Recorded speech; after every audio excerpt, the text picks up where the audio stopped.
a crise não é o resultado do superendividamento das famílias. Ao contrário de que vocês têm ouvido falar 50 mil vezes pelos meios de comunicação. Ela não é o resultado disso. Os responsáveis pela crise não são as pessoas comuns.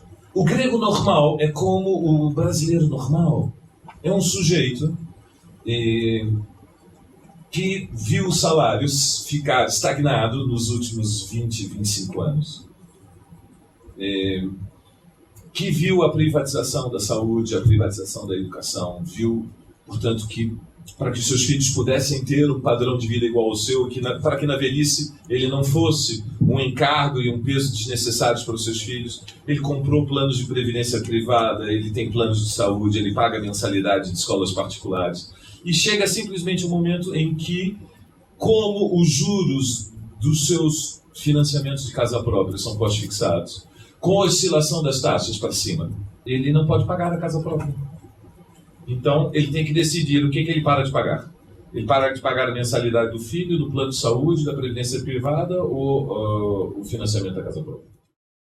E, portanto, os executivos do Deutsche Bank, ou da Société Générale, ou do Crédit Lyonnais, ou do Bank of America, ou do Morgan Stanley, ou do Goldman Sachs, eles não têm nenhuma responsabilidade. A responsabilidade é desses inúteis, que são as pessoas comuns. Porque as pessoas comuns se endividaram demais e compraram demais e são imprestáveis. E não querem trabalhar e agora não querem pagar as dívidas. Isso não é a crise.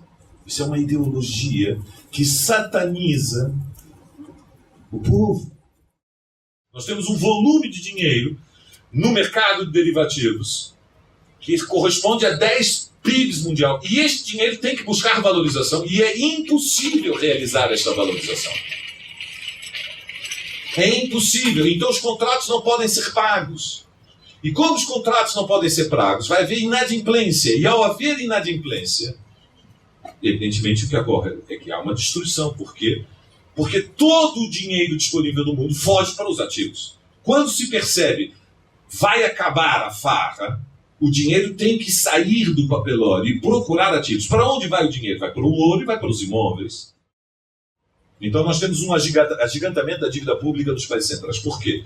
Porque há 3 anos, para evitar uma depressão como a de aberta por 1929, como foram os anos 30, quando ficou evidente que havia uma bolha que tinha explodido e que portanto, havia...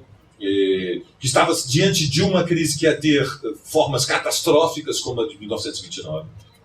Formas catastróficas significa que de um dia para o outro você tem 30%, 40% da população economicamente ativa do desemprego. Isso é catastrófico. Portanto, nunca se viu nada parecido desde 1929.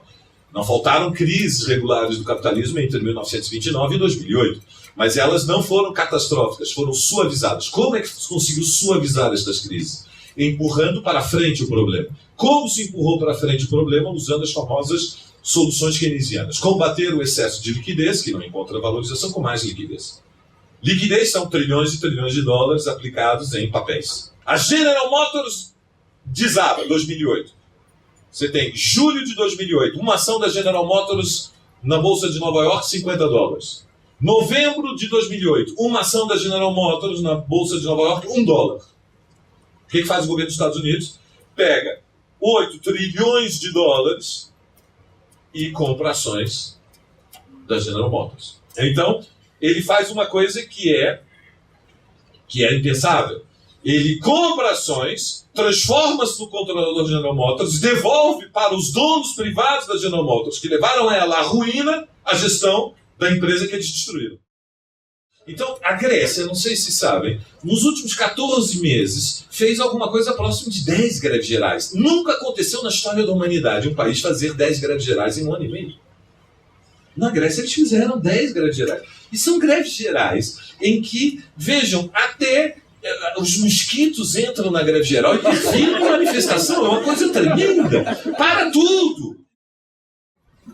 Tudo sinaliza que, na verdade, nós vamos a uma turbulência. As turbulências vão ser muito mais sérias. O governo Dilma vai ter dificuldades muito superiores ao que foram os 8 anos do governo Lula. E o risco, evidentemente, é que nós acompanhemos a tragédia mundial. A tragédia mundial sinalizada é que Vamos a uma década de recessão, vamos a uma década perdida. Eu estou preocupado com os próximos 10 anos. Então, tem 10 anos das vidas dos que vivem do trabalho, de um lado. Do outro lado, a saúde centenária do capitalismo. O que me preocupa mais? Saúde centenária do capitalismo, 10 anos das nossas vidas. Esta é a diferença ideológica. Eu sou socialista, me preocupam 10 anos das nossas vidas. Se eu fosse vocês, eu também estava preocupado.